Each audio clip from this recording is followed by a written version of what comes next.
जय श्री कृष्ण। श्रीमद् भगवद गीता यथारूप अध्याय 11 विराट रूप। अर्जुन उवाच मदनुग्रहाय परमं गुहमध्यात्म संगितम यत्त्वयोक्तं वचस्तेन मोहो अयम विगतो मम। अर्जुन ने कहा, आपने जिन जिन अत्यंत गुह आध्यात्मिक विषयों को मुझे उपदेश दिया है उसे सुनकर अब मेरा मोह दूर हो गया है। तात्पर्य, इस अध्याय में कृष्ण को समस्त कारणों के कारण के रूप में दिखाया गया है, यहाँ तक कि वे उन महाविष्णु के भी कारण स्वरूप हैं जिनसे भौतिक ब्रह्मांडों का उद्भव होता है। कृष्ण अवतार नहीं है, वे समस्त अवतारों के उद्गम हैं। इसकी पूर्ण व्याख्या पिछले अध्यायों में की गई है। अब जहां तक अर्जुन की बात है, उसका कहना है कि उसका मोह दूर हो गया है। इसका अर्थ यह हुआ कि वह कृष्ण को अपना मित्र स्वरूप सामान्य मनुष्य नहीं मानता, अपितु उन्हें प्रत्येक वस्तु का कारण मानता है। अर्जुन अत्यधिक प्रबुद्ध हो चुका है और उसे प्रसन्नता है कि उसे कृष्ण जैसा मित्र मिला है। किंतु अब वह यह सोचता है कि भले ही वह कृष्ण को हर एक वस्तु का कारण मान ले, किंतु दूसरे लोग नहीं मानेंगे। अतः इस अध्याय में वह सबों के लिए कृष्ण की अलौकिकता स्थापित करने के लिए कृष्ण से प्रार्थना करता है कि वे अपना विराट रूप दिखलाएं। वस्तुतः जब कोई अर्जुन की ही तरह कृष्ण के विराट रूप का दर्शन करता है तो वह डर जाता है, किंतु कृष्ण इतने दयालु हैं कि इस स्वरूप को दिखाने के तुरंत बाद वे अपना मूल स्वरूप धारण कर लेते हैं। अर्जुन कृष्ण के इस कथन को बार बार स्वीकार करता है कि वे उसके लाभ के लिए ही सब कुछ बता रहे हैं। अतः अर्जुन इसे स्वीकार करता है कि यह सब कृष्ण की कृपा से घटित हो रहा है। अब उसे पूरा विश्वास हो चुका है कि कृष्ण समस्त कारणों के कारण हैं और परमात्मा के रूप में प्रत्येक जीव के हृदय में विद्यमान है। भवाप्ययो हि भूतानां श्रुतौ विस्तरशो मया त्वतः कल्मपत्राच्छ माहात्म्यमपि चाव्ययम्। हे कमल नयन, मैंने आपसे प्रत्येक जीव की उत्पत्ति तथा लय के विषय में विस्तार से सुना है और आपकी अक्षय महिमा का अनुभव किया है। तात्पर्य, अर्जुन यहाँ पर प्रसन्नता के मारे कृष्ण को कमल नयन, कृष्ण के नेत्र कमल के फूल की पंखुड़ियों जैसे दिखते हैं, कहकर संबोधित करता है, क्योंकि उन्होंने किसी पिछले अध्याय में उसे विश्वास दिलाया है। अहम कृतनस्य जगतः प्रभवः प्रलयस्ततः, मैं इस संपूर्ण भौतिक जगत की उत्पत्ति तथा प्रलय का कारण हूँ। अर्जुन इसके विषय में भगवान से विस्तार पूर्वक सुन चुका है। अर्जुन को यह भी ज्ञात है कि समस्त उत्पत्ति तथा प्रलय के कारण होने के अतिरिक्त वे इन सबसे पृथक रहते हैं। जैसा कि भगवान ने 9वें अध्याय में कहा है कि वे सर्वव्यापी हैं, तो भी वे सर्वत्र स्वयं उपस्थित नहीं रहते।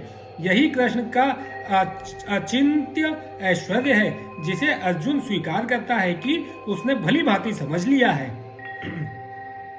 एवमेतद् तथ त्वमात्मानं परमेश्वर द्रष्टुमिच्छामि ते रूप महेश्वरम पुरुषोत्तम। हे पुरुषोत्तम, हे परमेश्वर, यद्यपि आपको मैं अपने समक्ष आपके द्वारा वर्णित आपके वास्तविक रूप में देख रहा हूँ, किंतु मैं यह देखने का इच्छुक हूँ कि आप इस दृश्य जगत में किस प्रकार प्रविष्ट हुए। मैं आपके उसी रूप का दर्शन करना चाहता हूँ। तात्पर्य, भगवान ने यह कहा कि उन्होंने अपने साक्षात रूप में ब्रह्मांड के भीतर प्रवेश किया, फलतः यह दृश्य जगत संभव हो सका और चल रहा है। जहां तक अर्जुन का संबंध है, वह कृष्ण के कथनों से प्रोत्साहित है, किंतु भविष्य में उन लोगों को विश्वास दिलाने के लिए जो कृष्ण को सामान्य पुरुष सोच सकते हैं, अर्जुन चाहता है कि वह भगवान को उनके विराट रूप में देखे, जिससे वे ब्रह्मांड के भीतर से काम करते हैं। यद्यपि वे इससे पृथक हैं, अर्जुन द्वारा भगवान के लिए पुरुषोत्तम संबोधन भी महत्वपूर्ण है। चूंकि वे भगवान हैं, इसलिए वे स्वयं अर्जुन के भी भीतर उपस्थित हैं। अतः वे अर्जुन की इच्छा को जानते हैं। वे समझते हैं कि अर्जुन को उनके विराट रूप का दर्शन कराने की कोई लालसा नहीं है, क्योंकि वह उनको साक्षात देखकर पूर्णतया संतुष्ट है। किंतु भगवान यह भी जानते हैं कि अर्जुन अन्यों को विश्वास दिलाने के लिए ही विराट रूप का दर्शन करना चाहता है। अर्जुन को इसकी पुष्टि के लिए कोई व्यक्तिगत इच्छा न थी। कृष्ण यह भी जानते हैं कि अर्जुन विराट रूप का दर्शन एक आदर्श स्थापित करने के लिए करना चाहता है, क्योंकि भविष्य में ऐसे अनेक धूर्त होंगे जो अपने आप को ईश्वर का अवतार बताएंगे। अतः लोगों को सावधान रहना होगा। जो कोई अपने को कृष्ण कहेगा उसे अपने दावे की पुष्टि के लिए विराट रूप दिखाने के लिए सन्नद्ध रहना होगा। मन्यसे यदि तच्छक्यम मया दृष्टि मिति प्रभो योगेश्वर तत्व में त्वम दर्शयात्मान मव्ययम। हे प्रभु, हे योगेश्वर, यदि आप सोचते हैं कि मैं आपके विश्व रूप को देखने में समर्थ हो सकता हूं तो कृपा करके मुझे अपना असीम विश्व रूप दिखलाइए। तात्पर्य, ऐसा कहा जाता है कि भौतिक इंद्रियों द्वारा ना तो परमेश्वर कृष्ण को कोई देख सकता है, ना सुन सकता है और ना अनुभव कर सकता है, किंतु यदि कोई प्रारंभ से भगवान की दिव्य प्रेमा भक्ति में लगा रहे तो वह भगवान का साक्षात्कार करने में समर्थ हो सकता है। प्रत्येक जीव आध्यात्मिक स्फुलिंग मात्र है, अतः परमेश्वर को जान पाना या देख पाना संभव नहीं है। भक्त रूप में अर्जुन को अपनी चिंतन शक्ति पर भरोसा नहीं है। वह जीवात्मा होने के कारण अपनी सीमाओं को और कृष्ण की अकल्पनीय स्थिति को स्वीकार करता है। अर्जुन समझ चुका था कि एक क्षुद्र जीव के लिए असीम अनंत को समझ पाना संभव नहीं है। यदि अनंत स्वयं प्रकट हो जाए तो अनंत की कृपा से ही उसकी प्रकृति को समझा जा सकता है। यहाँ पर योगेश्वर शब्द भी अत्यंत सार्थक है, क्योंकि भगवान के पास अचिंत्य शक्ति है। यदि वे चाहें तो असीम होकर भी अपने आप को प्रकट कर सकते हैं। अतः अर्जुन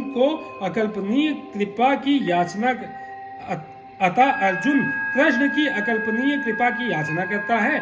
वह कृष्ण को आदेश नहीं देता जब तक कोई उनकी शरण में नहीं जाता और भक्ति नहीं करता। कृष्ण अपने को प्रकट करने के लिए बाध्य नहीं है। अतः जिन्हें अपनी चिंतन शक्ति का भरोसा है वे कृष्ण का दर्शन नहीं कर पाते। श्री भगवान उवाच पश्य मे पार्थ रूपाणि शतशो अथ सहस्रशा नाना विधानि दिव्यानि नाना वर्णाकृतिनि च। भगवान ने कहा, हे अर्जुन, हे पार्थ, अब तुम मेरे ऐश्वर्य को सैकड़ों हजारों प्रकार के दैवी तथा विविध रंगों वाले रूपों को देखो। तात्पर्य, अर्जुन कृष्ण के विश्व रूप का दर्शनाभिलाषी था, जो दिव्य होकर भी दृश्य जगत के लाभार्थ प्रकट होता है। फलता वह प्रकृति के अस्थायी काल द्वारा प्रभावित है।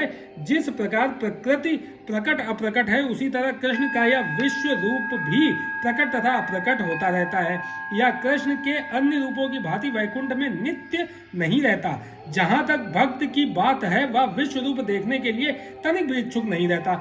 लेकिन चूंकि अर्जुन कृष्ण को इस रूप में देखना चाहता था, अतः वे यह रूप प्रकट करते हैं। सामान्य व्यक्ति इस रूप को नहीं देख सकता। श्री कृष्ण द्वारा शक्ति प्रदान किए जाने पर ही इसके दर्शन हो सकते हैं। पश्यादित्यान् वसुंधुद्रा निश्विनो मरुस्ततस्था बहुनि दृष्ट पूर्वाणि पश्चाश्चार्याणि भारत। हे भारत, लो तुम आदित्यों, वसुओं, रुद्रों, अश्विनी कुमारों तथा अन्य देवताओं के विभिन्न रूपों को यहाँ देखो। तुम ऐसे अनेक आश्चर्यमय रूपों को देखो जिन्हें पहले किसी ने ना तो कभी देखा है ना सुना है। तात्पर्य, यद्यपि अर्जुन कृष्ण का अंतरंग सखा तथा अत्यंत विद्वान था, तो भी वह उनके विषय में सब कुछ नहीं जानता था। यहाँ पर यह कहा गया है कि इन समस्त रूपों को ना तो मनुष्य ने इसके पूर्व देखा ना सुना। अब कृष्ण इन आश्चर्यमय रूपों को प्रकट कर रहे हैं। इह कस्थम जगत कस्तनम पश्चाद सचराचरम मम देहे गुडाकेश यच्चान्द्रष्टु मिच्छसि। हे अर्जुन, तुम जो भी देखना चाहो उसे तत्क्षण मेरे इस शरीर में देखो। तुम इस समय तथा भविष्य में भी जो भी देखना चाहते हो उसको यह विश्व रूप दिखाने वाला है। यहाँ एक ही स्थान पर चर अचर सब कुछ है। तात्पर्य, कोई भी व्यक्ति एक स्थान में बैठे बैठे सारा विश्व नहीं देख सकता।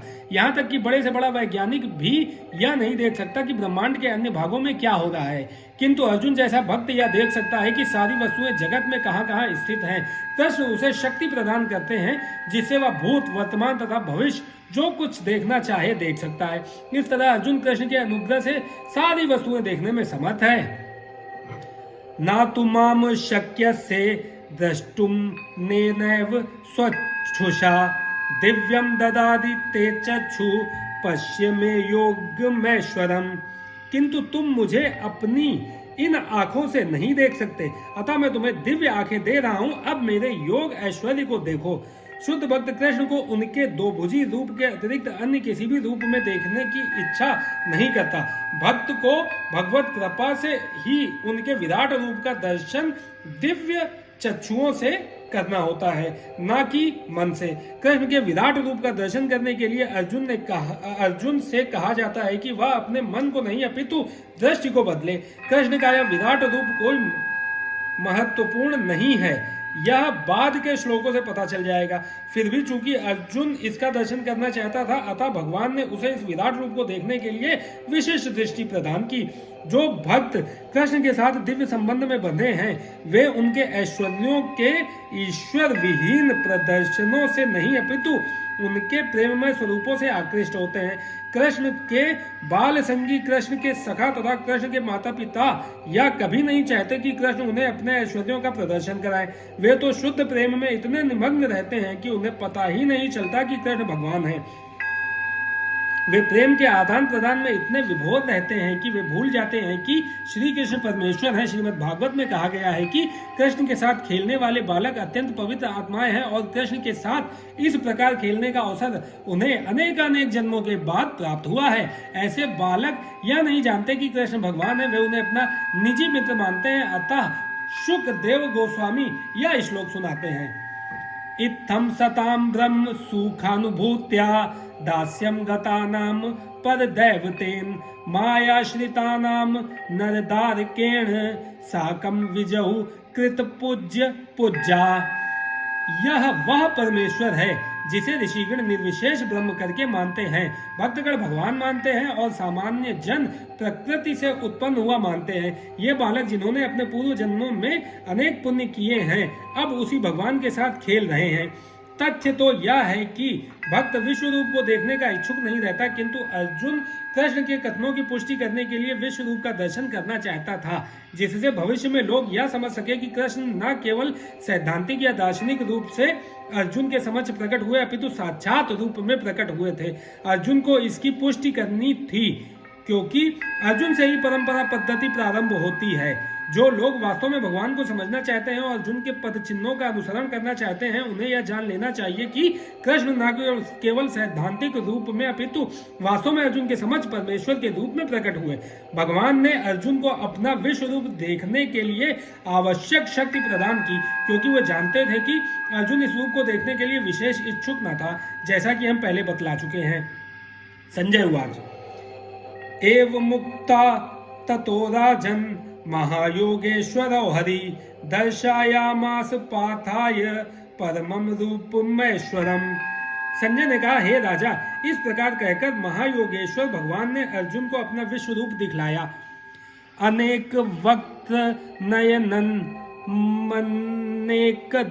मनेक कादभूत दर्शनम अनेक दिव्याभरणम दिव्या अनेको दत्तायुधम दिव्य माल्याम्बरधरम दिव्य गंधानुलेपनम सर्वाश्चर्यमयम देव मनंतम विश्वतोमुखम। अर्जुन ने उस विश्व रूप में असंख्य मुख, असंख्य नेत्र तथा असंख्य आश्चर्यमय दृश्य देखे। यह रूप अनेक दैवी आभूषणों से अलंकृत था और अनेक दैवी हथियार उठाए हुए था। यह दैवी मालाएं तथा वस्त्र धारण किए था और उस पर अनेक दिव्य सुगंधियां लगी थीं। सब कुछ आश्चर्यमय, तेजमय, असीम तथा सर्वत्र व्याप्त था। तात्पर्य, इन दोनों श्लोकों में अनेक शब्द का बारंबार प्रयोग हुआ है, जो यह सूचित करता है कि अर्जुन जिस रूप को देख रहा था उसके हाथों, मुखों, पांवों की कोई सीमा न थी। ये सारे रूप ब्रह्मांड में फैले हुए थे, किंतु भगवत कृपा से अर्जुन उन्हें एक साथ एक स्थान पर बैठे देख रहा था। यह सब कृष्ण की अचिंत्य शक्ति के कारण था।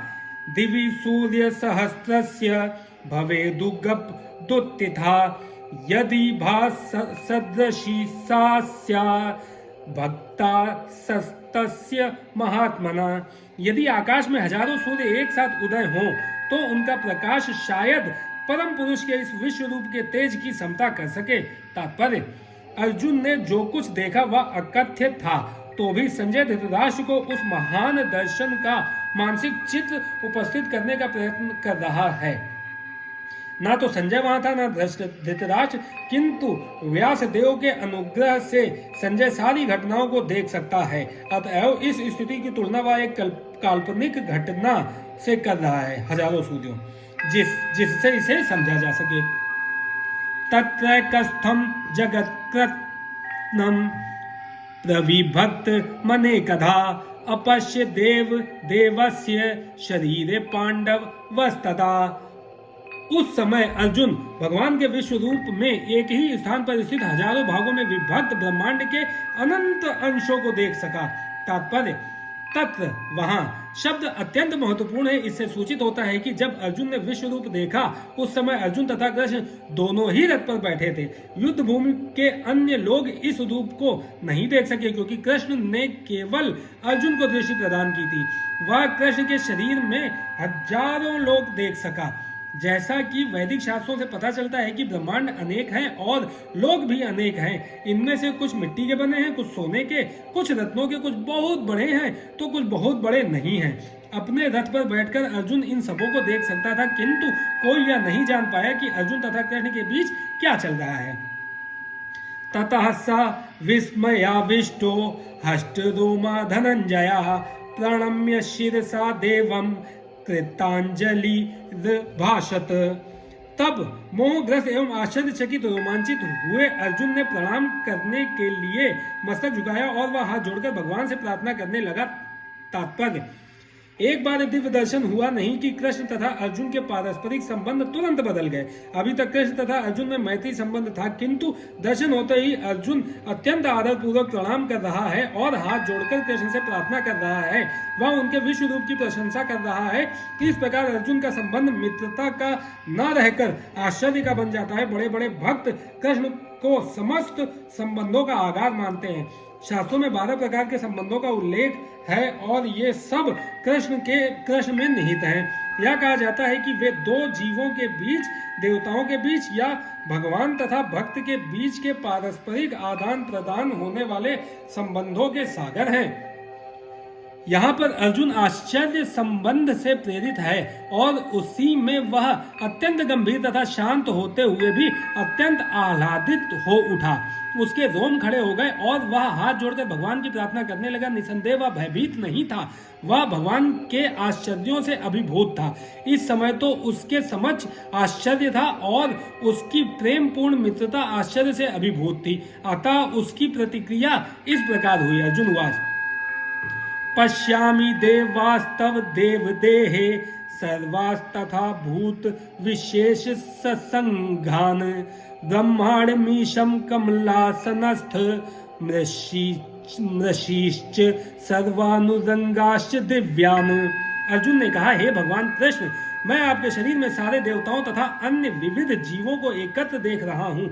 मैं कमल पर आसीन ब्रह्मा, शिवजी तथा समस्त ऋषियों एवं दिव्य सर्पों को देख रहा हूँ। तात्पर्य, अर्जुन ब्रह्मांड की प्रत्येक वस्तु देखता है। अतः वह ब्रह्मांड के प्रथम प्राणी ब्रह्मा को तथा उस दिव्य सर्प को जिस पर गर्भोदकशाही विष्णु ब्रह्मांड के अधोतल में शयन करते हैं देखता है।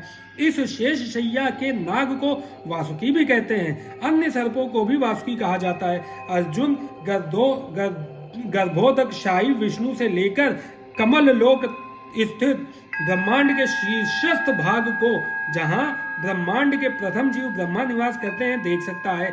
इसका अर्थ यह है कि अर्जुन आदि से अंत तक की सारी वस्तुएं अपने रथ में एक ही स्थान पर बैठे बैठे देख सकता है। यह सब भगवान कृष्ण की कृपा से ही संभव हो सका। अनेक बाहुदर वक्त्र नेत्रम पश्यामि त्वाम सर्वतो अनंत रूपम नान्तम न मध्यम न पुनस्तवादिम पश्यामि विश्वेश्वर विश्वरूप। हे विश्वेश्वर, हे विश्वरूप, मैं आपके शरीर के अनेकानेक हाथ, पेट, मुख तथा आंखें देख रहा हूँ, जो सर्वस्व फैले हैं और जिनका अंत नहीं है। आप में न अंत दिखता है, न मध्य, न आदि। तात्पर्य, कृष्ण भगवान है और असीम है, अतः उनके माध्यम से सब कुछ देखा जा सकता है। किरीटीनम गदीनं चक्रिणं च तेजो राशि सर्वतो दीप्तिमन्तमं पश्यामि त्वां दुर्निरीक्षं समन्ता दीप्तानलार्कद्युतिमप्रमेयम्।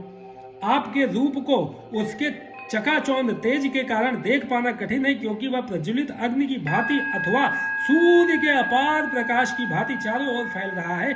तो भी मैं इस तेजोमय रूप को सर्वत्र देख रहा हूँ, जो अनेक मुकुटों, गदाओं तथा चक्रों से विभूषित है। त्वमक्षरं परमं वेदितव्यं, त्वमस्य विश्वस्य परम निधानम्, त्वमव्ययः शाश्वत धर्म गोप्ता, सनातनस्त्वं पुरुषो मतो में। आप परम आदि ज्ञेय वस्तु हैं।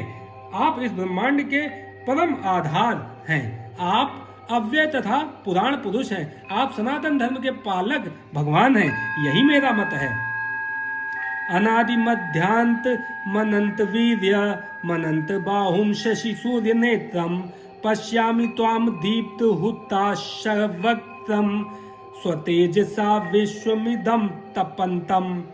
आप आदि मध्य तथा अंत से रहित हैं। आपका यश अनंत है। आपकी असंख्य भुजाएं हैं और सूर्य तथा चंद्रमा आपकी आंखें हैं। मैं आपके मुख से प्रज्वलित अग्नि निकलते और आपके तेज से इस संपूर्ण ब्रह्मांड को जलते हुए देख रहा हूँ। तात्पर्य, भगवान के षड ऐश्वर्यों की कोई सीमा नहीं है।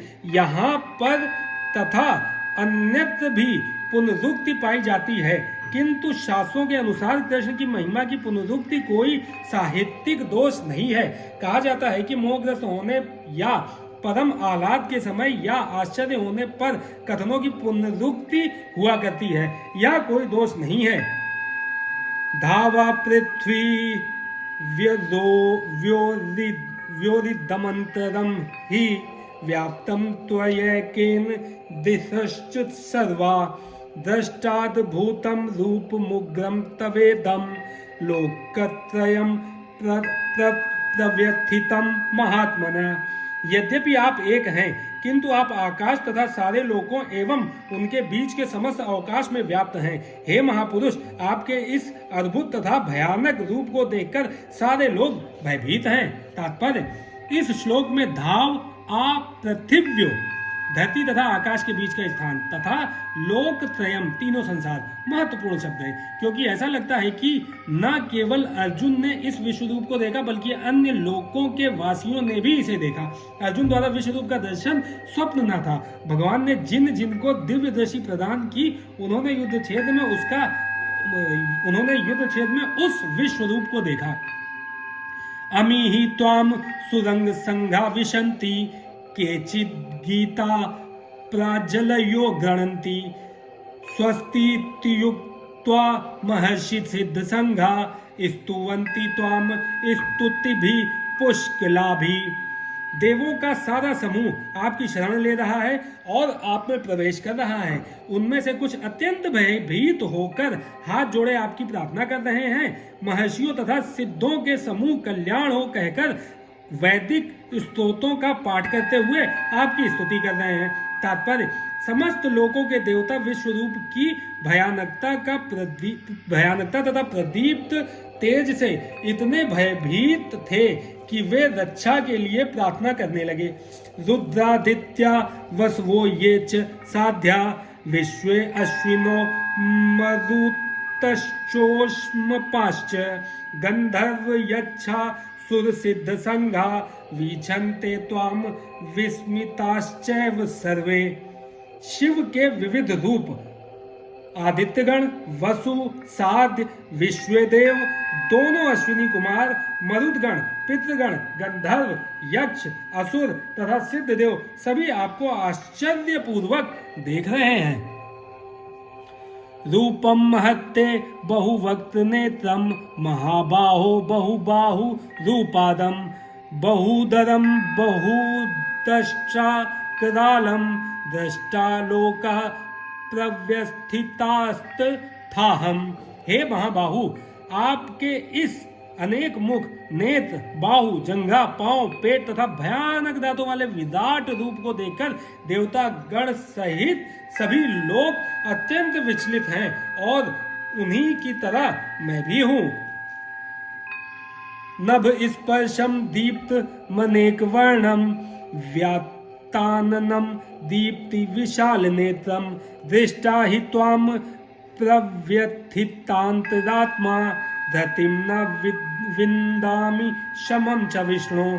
हे सर्वव्यापी विष्णु, नाना ज्योतिर्मय रंगों से युक्त आपको आकाश का स्पर्श करते, मुख फैलाए तथा बड़ी बड़ी चमकती आंखें निकाले देखकर भय से मेरा मन विचलित है। मैं ना तो धैर्य धारण कर पा रहा हूँ, ना मानसिक संतुलन ही पा रहा हूँ। द्रष्टाकालानि च ते मुखानि द्रष्टैव कालानल सन्निभामि दिशो न जाने न लभे च शर्म प्रसीद देवेश जगन निवास। प्रसीद, प्रसन्न हो देव ईश, हे देवताओं के स्वामी, जगत निवास, हे समस्त जगतों के आश्रय, हे देवेश, हे जगन निवास, आप मुझ पर प्रसन्न हो। मैं इस प्रकार से आपके प्रलयाग्नि स्वरूप मुखों को तथा विकराल दांतों को देखकर अपना संतुलन नहीं रख पा रहा हूँ। मैं सब ओर से मोहग्रस्त हो रहा हूँ। अमिचा त्वाम धृतराष्ट्रस्य पुत्रा सर्वे सहैवाव निपाल संघै भीष्मो द्रोण सूत पुत्र स्थासो सहास्मदीयैरपि योध मुख्ये वक्त्राणि ते त्वरमाणा विशन्ति द्रष्टाकरालानि भयानकानि केचिद्विलग्ना दशनान्तरेषु संदृश्यन्ते चूर्णितैरुत्तामांगै। धृतराष्ट्र के सारे पुत्र अपने समस्त सहायक राजाओं सहित तथा भीष्म, द्रोण, कर्ण एवं हमारे प्रमुख योद्धा भी आपके विकराल मुख में प्रवेश कर रहे हैं। उनमें से कुछ के शिरों को तो मैं आपके दांतों के बीच चूर्णित होता हुआ देख रहा हूं। तात्पर्य, एक पिछले श्लोक में भगवान ने अर्जुन को वचन दिया था कि यदि वह कुछ देखने का इच्छुक हो तो वह उसे दिखा सकते हैं। अब अर्जुन देख रहा है कि विपक्ष के नेता भीष्म, द्रोण, कर्ण तथा धृतराष्ट्र के सारे पुत्र तथा उनके सारे सैनिक और अर्जुन के भी सैनिक विनष्ट हो रहे हैं। यह इसका संकेत है कि कुरुक्षेत्र में एकत्र समस्त व्यक्तियों की मृत्यु के बाद अर्जुन विजयी होगा। यहाँ यह भी उल्लेख है कि भीष्म भी, जिन्हें अजय माना जाता है, ध्वस्त हो जाएंगे। वही गति कर्ण की होनी है। न केवल विपक्ष के भीष्म जैसे महान योद्धा विनष्ट हो जाएंगे, अपितु अर्जुन के पक्ष वाले भी कुछ महान योद्धा नष्ट होंगे। यथा नदीनां बहवो अम्बुवेगा समुद्र में वाभिमुखा द्रवन्ति तथा तवामि नरलोकवीरा विशन्ति वक्त्राण्यभिविज्वलन्ति। जिस प्रकार नदियों की अनेक तरंगे समुद्र में प्रवेश करती हैं, उसी प्रकार ये समस्त महान योद्धा भी आपके प्रज्वलित मुखों में प्रवेश कर रहे हैं। यथा प्रदीप्तम ज्वलनम पतंगा विशन्ति नाशाय समृद्ध वेगा तथैव नाशाय विशन्ति लोका स्तवापि वक्त्राणि समद्र वेगा। मैं समस्त लोगों को पूर्ण वेग से आपके मुख में उसी प्रकार प्रविष्ट होते देख रहा हूँ जिस प्रकार पतंगे अपने विनाश के लिए प्रज्वलित अग्नि में कूद पड़ते हैं। लेलिहंसे ग्रसमानः समन्ता लोकान् समग्रान् वद नैज्वलब्धि तेजोभिरार्पूर्य जगत समग्रम भासत्वोग्रा प्रतपन्ति विष्णु। हे विष्णु, मैं देखता हूं कि आप अपने प्रज्वलित मुखों से सभी दिशाओं के लोगों को निगल रहे हैं। आप सारे ब्रह्मांड को अपने तेज से आपूरित करके अपनी विकराल झुलसाती किरणों सहित प्रकट हो रहे हैं। आख्याहि मे को भवानुरूपो नमो अस्तु ते देववर प्रसीद विज्ञातुमिच्छामि भवन्त माध्यम नहीं प्राजानामि तव प्रवृत्तिम। हे देवेश, कृपा करके मुझे बतलाइए कि इतने उग्र रूप में आप कौन हैं। मैं आपको नमस्कार करता हूँ, कृपा कर मुझ पर प्रसन्न हो।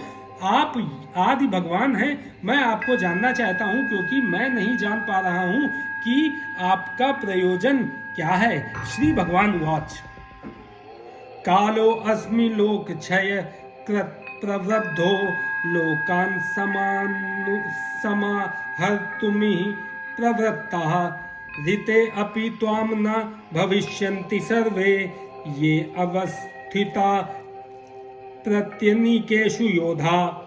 भगवान ने कहा, समस्त जगतों को विनष्ट करने वाला काल मैं हूँ और मैं यहाँ समस्त लोगों का विनाश करने के लिए आया हूँ। तुम्हारे पांडवों के सिवा दोनों पक्षों के सारे योद्धा मारे जाएंगे।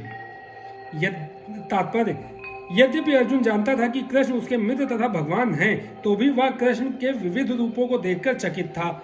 इसलिए उसने इस विनाशकारी शक्ति के उद्देश्य के बारे में पूछताछ की। वेदों में लिखा है कि परम सत्य हर वस्तु को, यहाँ तक कि ब्राह्मणों को भी नष्ट कर देते हैं। कठोपनिषद का वचन है, यस्य ब्रह्म च क्षत्रम च उभे भवत ओदनः मृत्युर्यस्योपसेचनम का इत्था वेद यत्र सा। अनंत सारे ब्राह्मण, क्षत्रिय तथा अन्य सभी परमेश्वर द्वारा काल कवलित होते हैं। परमेश्वर का यह रूप सबका भक्षण करने वाला है और यहाँ पर कृष्ण अपने को सर्वभक्षी काल के रूप में प्रस्तुत करते हैं। केवल कुछ पांडवों के अतिरिक्त युद्ध भूमि में आए सभी लोग उनके द्वारा भक्षित होंगे। अर्जुन लड़ने के पक्ष में ना था, वह युद्ध न करना श्रेयस्कर समझता था, क्योंकि तब किसी प्रकार की निराशा न होती। किंतु भगवान का उत्तर है कि यदि वह नहीं लड़ता तो भी सारे लोग उनके ग्रास बनते, क्योंकि यही उनकी इच्छा है। यदि अर्जुन नहीं लड़ता तो वे सब अन्य विधि से मरते। मृत्यु रोकी नहीं जा सकती, चाहे वह लड़े या ना लड़े। वस्तुतः वे पहले से मृत हैं। काल विनाश है और परमेश्वर की इच्छानुसार सारे संसार को विनष्ट होना है। यह प्रकृति का नियम है। तस्मात् त्वमुत्तिष्ठ यशो लभस्व जित्वा शत्रून् भुक्ष्व राज्यं समृद्धम् मय्येवैते निहिता पूर्वमेव निमित्त मात्रं भव सव्यसाचिन। अतः उठो, लड़ने के लिए तैयार हो और यश अर्जित करो। अपने शत्रुओं को जीतकर संपन्न राज्य का भोग करो। ये सब मेरे द्वारा पहले ही मारे जा चुके हैं और ये सव्यसाची, तुम तो युद्ध में केवल निमित्त मात्र हो। तात्पर्य, सव्यसाची का अर्थ वह जो युद्ध भूमि में अत्यंत कौशल के साथ तीर छोड़ सके। इस प्रकार अर्जुन को एक पटु योद्धा के रूप में संबोधित किया गया है, जो अपने शत्रुओं को तीर से मारकर मौत के घाट उतार सकता है। निमित्त मात्रम, केवल कारण मात्र, यह शब्द भी अत्यंत महत्वपूर्ण है। संसार भगवान की इच्छानुसार गतिमान है। अल्पज्ञ पुरुष सोचते हैं कि यह प्रकृति बिना किसी योजना के गतिशील है और सारी सृष्टि आकस्मिक है। ऐसे अनेक तथाकथित विज्ञानी हैं जो यह सुझाव रखते हैं कि संभवतः ऐसा था या ऐसा हो सकता है, किंतु इस प्रकार के शायद या हो सकता है का प्रश्न ही नहीं उठता। प्रकृति द्वारा विशेष योजना संचालित की जा रही है। यह योजना क्या है? यह विराट जगत बद्ध जीवों के लिए भगवान के धाम वापस जाने के लिए सुअवसर है। जब तक उनकी प्रवृत्ति प्रकृति के ऊपर प्रभुत्व स्थापित करने की रहती है, तब तक वे बद्ध रहते हैं। किंतु जो कोई भी परमेश्वर की इस योजना को समझ लेता है और कृष्ण भावनामृत का अनुशीलन करता है, वह परम बुद्धिमान है। दृश्य जगत की उत्पत्ति तथा उसका संहार ईश्वर की परम अध्यक्षता में होता है। इस प्रकार कुरुक्षेत्र का युद्ध ईश्वर की योजना के अनुसार लड़ा गया। अर्जुन युद्ध करने से मना कर रहा था, किंतु उसे बताया गया कि परमेश्वर की इच्छा अनुसार उसे लड़ना होगा, तभी वह सुखी होगा। यदि कोई कृष्ण भावनामृत से पूरित हो और उसका जीवन भगवान की दिव्य सेवा में अर्पित हो, तो समझो कि वह कृतार्थ है। द्रोणं च भीष्मं च जयद्रथं च कर्ण तथान्यानपि योधवीरान् मया हतास्त्वं जहिमा व्यथिष्ठा युद्धयस्व जेतासि रणे सपत्तान्। द्रोण, भीष्म, जयद्रथ, कर्ण तथा अन्य महान योद्धा पहले ही मेरे द्वारा मारे जा चुके हैं, अतः तुम उनका वध करो और तनिक भी विचलित ना हो। तुम केवल युद्ध करो, युद्ध में तुम अपने शत्रुओं को परास्त करोगे। तात्पर्य, प्रत्येक योजना भगवान द्वारा बनती है, किंतु वे अपने भक्तों पर इतने कृपालु रहते हैं कि जो भक्त उनकी इच्छा अनुसार उनकी योजना का पालन करते हैं उन्हें ही वे उसका श्रेय देते हैं। अतः जीवन को इस प्रकार गतिशील होना चाहिए कि प्रत्येक व्यक्ति कृष्ण भावनामृत में कर्म करे और गुरु के माध्यम से भगवान को जाने। भगवान की योजनाएं उन्हीं की कृपा से समझी जाती हैं और भक्तों की योजनाएं उनकी ही योजनाएं हैं। मनुष्य को चाहिए कि ऐसी योजनाओं का अनुसरण करे और जीवन संघर्ष में विजयी बने। संजय उवाच एतच्छ्रुत्वा वचनं केशवस्य कृताञ्जलिर्वेपमानः किरीटी नमस्कृत्वा भूय एवाह कृष्णं सगदं भीतः प्रणम्य। संजय ने धृतराष्ट्र से कहा, हे राजा, भगवान के मुख से इन वचनों को सुनकर कांपते हुए अर्जुन ने हाथ जोड़कर उन्हें बारंबार नमस्कार किया। फिर उसने भयभीत होकर अवरुद्ध स्वर में कृष्ण से इस प्रकार कहा। तात्पर्य, जैसा कि पहले कहा जा चुका है, भगवान के विश्व रूप के कारण अर्जुन आश्चर्यचकित था, अतः वह कृष्ण को बारंबार नमस्कार करने लगा और अवरुद्ध कंठ से आश्चर्य से वह कृष्ण की प्रार्थना मित्र के रूप में नहीं अपितु भक्त के रूप में करने लगा। अर्जुन वाच स्थाने ऋषिकेश तव प्रकीर्त्या जगत प्रहर्ष्यत्यनुरज्यते च रक्षांसि भीतानि दिशो द्रवन्ति सर्वे नयस्यन्ति च सिद्ध संघा। अर्जुन ने कहा, हे ऋषिकेश, आपके नाम के श्रवण से संसार हर्षित होता है और सभी लोग आपके प्रति अनुरक्त होते हैं। यद्यपि सिद्ध पुरुष आपको नमस्कार करते हैं, किंतु असुर गण भयभीत हैं और इधर उधर भाग रहे हैं। यह ठीक ही हुआ। तात्पर्य, कृष्ण से कुरुक्षेत्र युद्ध के परिणाम को सुनकर अर्जुन प्रबुद्ध हो गया और भगवान के परम भक्त तथा मित्र के रूप में उसने बोला कि कृष्ण जो कुछ करते हैं वह सब उचित है। अर्जुन ने पुष्टि की कि कृष्ण ही पालक हैं और भक्तों के आराध्य तथा अवांछित तत्वों के संहार करता है। उनके सारे कार्य सबों के लिए समान रूप से शुभ होते हैं। यहाँ पर अर्जुन यह समझ पाता है कि जब युद्ध निश्चित रूप से होना था तो अंतरिक्ष से अनेक देवता, सिद्ध तथा उच्चतर लोकों के बुद्धिमान प्राणी युद्ध को देख रहे थे, क्योंकि युद्ध में कृष्ण उपस्थित थे। जब अर्जुन ने भगवान का विश्व रूप देखा तो देवताओं को आनंद हुआ, किंतु अन्य लोग जो असुर तथा नास्तिक थे भगवान की प्रशंसा सुनकर सहन न कर सके। वे भगवान के विनाशकारी रूप से डरकर भाग गए। भक्तों तथा नास्तिकों के प्रति भगवान के व्यवहार की अर्जुन द्वारा प्रशंसा की गई। भक्त प्रत्येक अवस्था में भगवान का गुणगान करता है, क्योंकि वह जानता है कि वे जो कुछ भी करते हैं वह सबों के हित में है। कस्माच्चित्तेन न मेरन् महात्मन गरीयसे ब्रह्मणो अप्याधिकत्रे अनंत देवेश जगन्निवास त्वं क्षरं सत्तपरम यत्। हे महात्मा, आप ब्रह्मा से भी बढ़कर हैं, आप आदि सृष्टा हैं, तो फिर वे आपको सादर नमस्कार क्यों ना करें। हे अनंत, हे देवेश, हे जगन निवास, आप परम स्रोत, अक्षर, कारणों के कारण तथा इस भौतिक जगत से परे हैं। तात्पर्य, अर्जुन इस प्रकार नमस्कार करके यह सूचित करता है कि कृष्ण सबों के पूजनीय है, वे सर्वव्यापी और प्रत्येक जीव की आत्मा है। अर्जुन कृष्ण को महात्मा कहकर संबोधित करता है, जिसका अर्थ है कि वे उदार तथा अनंत हैं। अनंत सूचित करता है कि ऐसा कुछ भी नहीं जो भगवान की शक्ति और प्रभाव से आच्छादित ना हो, और देवेश का अर्थ है कि वे समस्त देवताओं के नियंता हैं और उन सब के ऊपर हैं। वे समग्र विश्व के आश्रय हैं। अर्जुन ने भी सोचा कि यह सर्वथा उपयुक्त है कि सारे सिद्ध तथा शक्तिशाली देवता भगवान को नमस्कार करते हैं, क्योंकि उनसे बढ़कर कोई नहीं है। अर्जुन विशेष रूप से उल्लेखित करता है कि कृष्ण ब्रह्मा से भी बढ़कर हैं, क्योंकि ब्रह्मा उन्हीं के द्वारा उत्पन्न हुए हैं। ब्रह्मा का जन्म कृष्ण के पूर्ण विस्तार गर्भोदक शाही विष्णु की नाभि से निकले कमल नाल से हुआ। अतः ब्रह्मा तथा ब्रह्मा से उत्पन्न शिव एवं अन्य सारे देवताओं को चाहिए कि उन्हें नमस्कार करें। श्रीमद् भागवत में कहा गया है कि शिव, ब्रह्मा तथा इंद्र जैसे अन्य देवता भगवान का आदर करते हैं। अक्षरम शब्द अत्यंत महत्वपूर्ण है क्योंकि यह जगत विनाशशील है, किंतु भगवान इस जगत से परे हैं। वे समस्त कारणों के कारण हैं, अतएव वे इस भौतिक प्रकृति के तथा इस दृश्य जगत के समस्त बद्ध जीवों से श्रेष्ठ हैं, इसलिए वे परमेश्वर हैं।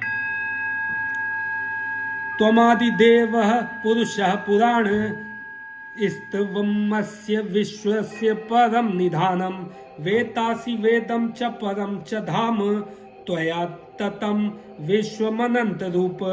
आप आदि देव, सनातन पुरुष तथा इस दृश्य जगत के परम आश्रय हैं।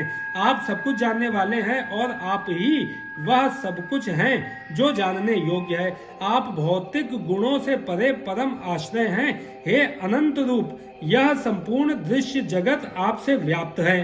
तात्पर्य, प्रत्येक वस्तु भगवान पर आश्रित है, अतः वे ही परम आश्रय हैं। निधानम का अर्थ है ब्रह्म तेज समेत सारी वस्तुएं भगवान कृष्ण पर आश्रित हैं। वे इस संसार में घटित होने वाली प्रत्येक घटना को जानने वाले हैं और यदि ज्ञान का कोई अंत है तो वे ही समस्त ज्ञान के अंत हैं। अतः वे ज्ञाता हैं और ज्ञेय भी। वे जानने योग्य हैं क्योंकि वे सर्वव्यापी हैं। वैकुंठ लोक में कारण स्वरूप होने से वे दिव्य हैं। वे दिव्य लोक में भी प्रधान पुरुष हैं।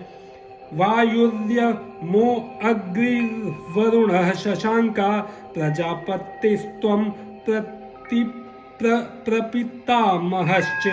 नमो नमस्ते अस्तु सहस्रकृत्वा पुनश्च भूयो अपि नमो नमस्ते। आप वायु हैं तथा परम नियंता भी। आप अग्नि हैं, जल हैं तथा चंद्रमा हैं। आप आदि जीव ब्रह्मा हैं और आप प्रपितामह हैं। अतः आपको 1000 बार नमस्कार और पुनः पुनः नमस्कार है। तात्पर्य, भगवान को वायु कहा गया है क्योंकि वायु सर्वव्यापी होने के कारण समस्त देवताओं का मुख्य अधिष्ठाता है। अर्जुन कृष्ण को प्रपितामह कहकर संबोधित करता है क्योंकि विश्व के प्रथम जीव ब्रह्मा के पिता हैं। नमः पुरस्तादथ पृष्ठतस्थे नमो अस्तुते सर्वत्र एव सर्व अनंत वीर्यामित विक्रमस्त्वं सर्व संपान प्रोषि तत्तो असि सर्व। आपको आगे पीछे तथा चारों ओर से नमस्कार है। हे असीम शक्ति, आप अनंत पराक्रम के स्वामी हैं। आप सर्वव्यापी हैं, अतः आप सब कुछ हैं। तात्पर्य, कृष्ण के प्रेम से अभिभूत उनका मित्र अर्जुन सभी दिशाओं से उनको नमस्कार कर रहा है। वह स्वीकार करता है कि कृष्ण समस्त बल तथा पराक्रम के स्वामी हैं और युद्ध भूमि में एकत्र समस्त योद्धाओं से कई अधिक श्रेष्ठ हैं। विष्णु पुराण में कहा गया है, यो अयम तवागतो देव समीपम देवतागणः स त्वमेव जगत सृष्टा यतः सर्वगतो भवान। आपके समक्ष जो भी आता है वह चाहे देवता ही क्यों ना हो, हे भगवान, वह आपके द्वारा ही उत्पन्न है। सखेति मत्वा प्रसभम यदुक्तम। हे कृष्ण, हे यादव, हे सखेति, अजानता महिमानं तवेदम मया प्रमादात् प्रणयेन वापि। यच्चावः सार्थं सत्कृतो असि विहारस्यासन भोजनेषु एको अथ वाप्यच्युत तत्समच्छं तच्छामये त्वाम हम प्रमेयम।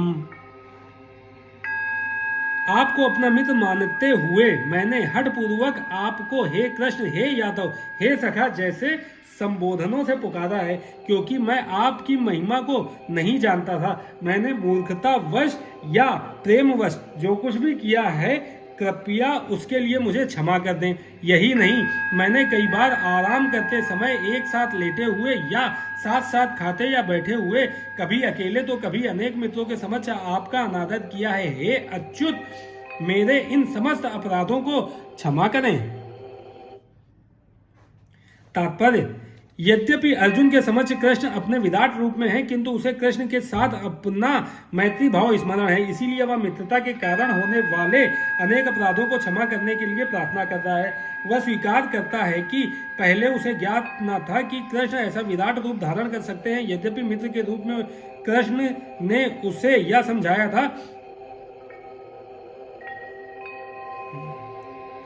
वह स्वीकार करता है कि पहले उसे ज्ञात न था कि कृष्ण ऐसा विराट रूप धारण कर सकते हैं। यद्यपि मित्र के रूप में कृष्ण ने उसे यह समझाया था, अर्जुन को यह भी पता नहीं था कि उसने कितनी बार हे मेरे मित्र, हे कृष्ण, हे यादव जैसे संबोधनों के द्वारा उनका अनादर किया और उनकी महिमा स्वीकार नहीं की। किंतु कृष्ण इतने कृपालु हैं कि इतने ऐश्वर्य मंडित होने पर भी अर्जुन से मित्र की भूमिका निभाते रहे। ऐसा होता है भक्त तथा भगवान के बीच दिव्य प्रेम का आदान प्रदान। जीव तथा कृष्ण का संबंध शाश्वत रूप से स्थिर है, इसे भुलाया नहीं जा सकता, जैसा कि हम अर्जुन के आचरण में देखते हैं। यद्यपि अर्जुन विराट रूप का ऐश्वर्य देख चुका है, किंतु वह कृष्ण के साथ अपनी मैत्री नहीं भूल सकता। पितासि लोकस्य चराचरस्य त्वमस्य पूजश्च गुरुर्गरीयान् न त्वत्समो अस्त्यभ्यधिकः कुतो अन्यो लोकत्रये अप्यप्रतिम प्रभाव। आप इस चर तथा अचर संपूर्ण दृश्य जगत के जनक हैं। आप परम पूज्य महान आध्यात्मिक गुरु हैं। ना तो कोई आपके तुल्य है, ना ही कोई आपके समान हो सकता है। हे अतुल शक्ति वाले प्रभु, भला तीनों लोकों में आपसे बढ़कर कोई कैसे रह सकता है, आपसे बढ़कर कोई कैसे हो सकता है। तात्पर्य, भगवान कृष्ण उसी प्रकार पूज्य है जिस प्रकार पुत्र द्वारा पिता पूज्य होता है। वे गुरु हैं क्योंकि सर्वप्रथम उन्हीं ने ब्रह्मा को वेदों का उपदेश दिया और इस समय वे अर्जुन को भी भगवत गीता का उपदेश दे रहे हैं। अतः वे आदि गुरु हैं और इस समय किसी भी प्रामाणिक गुरु को कृष्ण से प्रारंभ होने वाली गुरु परंपरा का वंशज होना चाहिए। कृष्ण का प्रतिनिधि हुए बिना कोई ना तो शिक्षक और न आध्यात्मिक विषयों का गुरु हो सकता है। भगवान को सभी प्रकार से नमस्कार किया जा रहा है, उनकी महानता अपरिमेय है। कोई भी भगवान कृष्ण से बढ़कर नहीं, क्योंकि इस लोक में या वैकुंठ लोक में कृष्ण के समान या उनसे बड़ा कोई नहीं है। सभी लोग उनसे निम्न हैं, कोई उनको पार नहीं कर सकता। श्वेताश्वर उपनिषद में कहा गया है, न तस्य कार्य करणम च विद्यते न तत्समश्चाभ्यधिकश्च दृश्यते। भगवान कृष्ण के भी सामान्य व्यक्ति की तरह इंद्रियां तथा शरीर हैं, किंतु उनके लिए अपनी इंद्रियों, अपने शरीर, अपने मन तथा स्वयं में कोई अंतर नहीं रहता। जो लोग मूर्ख हैं वे कहते हैं कि कृष्ण अपने आत्मा, मन, हृदय तथा अन्य प्रत्येक वस्तु से भिन्न हैं। कृष्ण तो परम है, अतः उनके कार्य तथा शक्तियां भी सर्वश्रेष्ठ हैं। यह भी कहा जाता है कि यद्यपि हमारे समान उनकी इंद्रियां नहीं हैं, तो भी वे सारे इंद्रिय कार्य करते हैं। अतः उनकी इंद्रियां ना तो सीमित हैं, ना ही अपूर्ण हैं, ना तो कोई उनसे बढ़कर है, ना उनके तुल्य है। सभी लोग उनसे घटकर हैं। परम पुरुष का ज्ञान, शक्ति तथा कर्म सभी कुछ दिव्य है। भगवत गीता में कहा गया है, जन्म कर्म च मे दिव्यमेवं यो वेत्ति तत्त्वतः त्यक्त्वा देहं पुनर्जन्म नैति मामेति सो अर्जुन। जो कोई कृष्ण के दिव्य शरीर, कर्म तथा पूर्णता को जान लेता है, वह इस शरीर को छोड़ने के बाद उनके धाम को जाता है और फिर इस दुख में संसार में वापस नहीं आता। अतः मनुष्य को जान लेना चाहिए कि कृष्ण के कार्य अन्यों से भिन्न होते हैं। सर्वश्रेष्ठ मार्ग तो यह है कि कृष्ण के नियमों का पालन किया जाए, इससे मनुष्य सिद्ध बनेगा। यह भी कहा गया है कि कोई ऐसा नहीं जो कृष्ण का गुरु बन सके, सभी तो उनके दास हैं। चैतन्य चरितामृत से इसकी पुष्टि होती है। एकले ईश्वर कृष्ण आर सब भृत्य। केवल कृष्ण ईश्वर हैं, शेष सभी उनके दास हैं। प्रत्येक व्यक्ति उनके आदेश का पालन करता है, कोई ऐसा नहीं जो उनके आदेश का उल्लंघन कर सके। प्रत्येक व्यक्ति उनकी अध्यक्षता में होने के कारण उनके निर्देश के अनुसार कार्य करता है, जैसा कि ब्रह्म संहिता में कहा गया है कि वे समस्त कारणों के कारण हैं। तस्मात् प्रणम्य प्रणिधाय कायं प्रसादये त्वामहमीशमीडियं पितेव पुत्रस्य सखेव संख्यु प्रियः प्रियायार्हसि देव सोढुम्। आप प्रत्येक जीव द्वारा पूजनीय भगवान हैं, अतः मैं गिरकर सादर प्रणाम करता हूँ और आपकी कृपा की याचना करता हूँ। जिस प्रकार पिता अपने पुत्र की ठिठाई सहन करता है, या मित्र अपने मित्र की घृष्टता सह लेता है, या प्रिय अपने प्रिया का अपराध सहन कर लेता है, उसी प्रकार आप कृपा करके मेरी त्रुटियों को सहन कर लें। तात्पर्य, कृष्ण के भक्त उनके साथ विविध प्रकार के संबंध रखते हैं।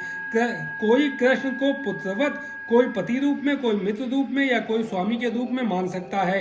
कृष्ण तथा अर्जुन का संबंध मित्रता का है। जिस प्रकार पिता, पति या स्वामी सब अपराध सहन कर लेते हैं, उसी प्रकार कृष्ण सहन करते हैं। अदृष्ट पूर्वम ऋषितो अस्मि दृष्टा भयेन च प्रव्यथितम मनो में तदेव में दर्शय देव रूपम प्रसीद देवेश जगन निवास। पहले कभी ना देखे गए आपके इस विराट रूप का दर्शन करके मैं पुलकित हो रहा हूँ, किंतु साथ ही मेरा मन भयभीत हो रहा है। अतः आप मुझ पर कृपा करें और हे देवेश, हे जगन निवास, अपना पुरुषोत्तम भगवत स्वरूप पुनः दिखाएं। तात्पर्य, अर्जुन को कृष्ण पर विश्वास है क्योंकि वह उनका प्रिय मित्र है और मित्र रूप में वह अपने मित्र के ऐश्वर्य को देखकर अत्यंत पुलकित है। अर्जुन यह देखकर अत्यंत प्रसन्न है कि उसके मित्र कृष्ण भगवान हैं और वे ऐसा विराट रूप प्रदर्शित कर सकते हैं, किंतु साथ ही वह इस विराट रूप को देखकर भयभीत है कि उसने अनन्य मैत्री भाव के कारण कृष्ण के प्रति अनेक अपराध किए हैं। इस प्रकार भयवश उसका मन विचलित है, यद्यपि भयभीत होने का कोई कारण नहीं है। अतएव अर्जुन कृष्ण से प्रार्थना करता है कि वे अपना नारायण रूप दिखाएं, क्योंकि वे कोई भी रूप धारण कर सकते हैं। यह विराट रूप भौतिक जगत के ही तुल्य भौतिक एवं नश्वर है, किंतु वैकुंठ में नारायण के रूप में उनका शाश्वत चतुर्भुज रूप रहता है। वैकुंठ लोक में असंख्य लोक हैं और कृष्ण इन सब में अपने भिन्न नामों से अंश रूप में विद्यमान हैं। इस प्रकार अर्जुन वैकुंठ लोक के उनके किसी एक रूप को देखना चाहता था। निसंदेह प्रत्येक वैकुंठ लोक में नारायण का स्वरूप चतुर्भुजी है, किंतु इन चारों हाथों में वे विभिन्न क्रम में शंख, गदा, कमल तथा चक्र के चिन्ह धारण किए रहते हैं। विभिन्न हाथों में इन चारों चिन्हों के अनुसार नारायण भिन्न भिन्न नामों से पुकारे जाते हैं। ये सारे रूप कृष्ण के ही हैं, इसलिए अर्जुन कृष्ण के चतुर्भुज रूप का दर्शन करना चाहता है। किरीटिनम गदीनम चक्रहस्थ मिच्छामि त्वाम द्रष्टुमहं तथैव तेनैव रूपेण चतुर्भुजेन सहस्रबाहो भव विश्वमूर्ते। हे विराट रूप, हे सहस्रभुज भगवान, मैं आपके मुकुटधारी चतुर्भुज रूप का दर्शन करना चाहता हूँ, जिसमें आप अपने चारों हाथों में शंख, चक्र, गदा तथा पद्म धारण किए हुए हैं। मैं उसी रूप को देखने की इच्छा करता हूँ। तात्पर्य, ब्रह्म संहिता में कहा गया है, रामादि मूर्तिषु कलानियमेन तिष्ठन्। भगवान सैकड़ों हजारों रूपों में नित्य विद्यमान रहते हैं, जिनमें से राम, नरसिंह, नारायण उनके मुख्य रूप हैं। रूप तो असंख्य हैं, किंतु अर्जुन को ज्ञात था कि कृष्ण ही आदि भगवान हैं, जिन्होंने यह क्षणिक विश्व रूप धारण किया है। अब वह प्रार्थना कर रहा है कि भगवान अपने नारायण नित्य रूप का दर्शन दे। इस श्लोक से श्रीमद् भागवत के कथन की निसंदेह पुष्टि होती है कि कृष्ण आदि भगवान हैं और अन्य सारे रूप उन्हीं से प्रकट होते हैं। वे अपने अंशों से भिन्न नहीं हैं और वे अपने असंख्य रूपों में भी ईश्वर ही बने रहते हैं। इन सारे रूपों में वे तरुण दिखते हैं। यही भगवान का स्थायी लक्षण है। कृष्ण को जानने वाला इस भौतिक संसार के समस्त कल्मश से मुक्त हो जाता है। श्री भगवान उवाच, मया प्रसन्नेन तवार्जुनेदं रूपं परम दर्शितमात्म योगात् तेजोमयं विश्वमनन्तमाद्यं यन्मे त्वदन्येन न दृष्टपूर्वम्। हे भगवान ने कहा, हे अर्जुन, मैंने प्रसन्न होकर अपनी अंतरंगा शक्ति के बल पर तुम्हें इस संसार में अपने इस परम विश्व रूप का दर्शन कराया है। इसके पूर्व अन्य किसी ने इस असीम तथा तेजोमय आदि रूप को कभी नहीं देखा था। तात्पर्य, अर्जुन भगवान के विश्व रूप को देखना चाहता था, तब भगवान कृष्ण ने अपने भक्त अर्जुन पर अनुकंपा करते हुए उसे अपने तेजोमय तथा ऐश्वर्यमय विश्व रूप का दर्शन कराया। यह रूप सूर्य की भांति चमक रहा था और इसके मुख निरंतर परिवर्तित हो रहे थे। कृष्ण ने यह रूप अर्जुन की इच्छा को शांत करने के लिए ही दिखलाया। यह रूप कृष्ण की उस अंतरंगा शक्ति द्वारा प्रकट हुआ जो मानव कल्पना से परे है। अर्जुन से पूर्व भगवान के इस विश्व रूप का किसी ने दर्शन नहीं किया था, किंतु जब अर्जुन को यह रूप दिखाया गया तो स्वर्ग लोक तथा अन्य लोकों के भक्त भी इसे देख सके। उन्होंने इस रूप को पहले नहीं देखा था, केवल अर्जुन के कारण वे इसे देख पा रहे थे। दूसरे शब्दों में, कृष्ण की कृपा से भगवान के सारे शिष्य भक्त उस विश्व रूप का दर्शन कर सके जिसे अर्जुन देख रहा था।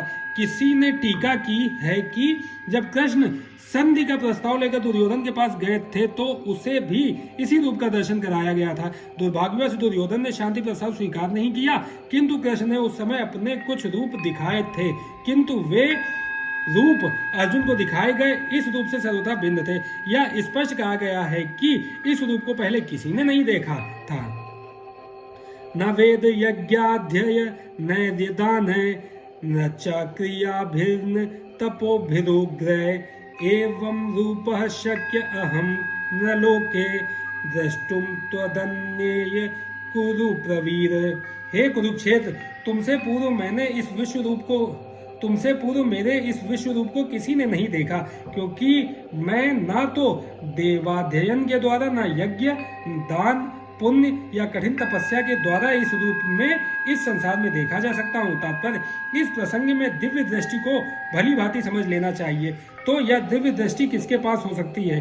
दिव्य का अर्थ है दैवी। जब तक कोई देवता के रूप में दिव्यता प्राप्त नहीं कर लेता तब तक उसे दिव्य दृष्टि प्राप्त नहीं हो सकती। और देवता कौन है? वैदिक शास्त्रों का कथन है कि जो भगवान विष्णु के भक्त हैं वे देवता हैं। विष्णु भक्ता स्मृता देवा।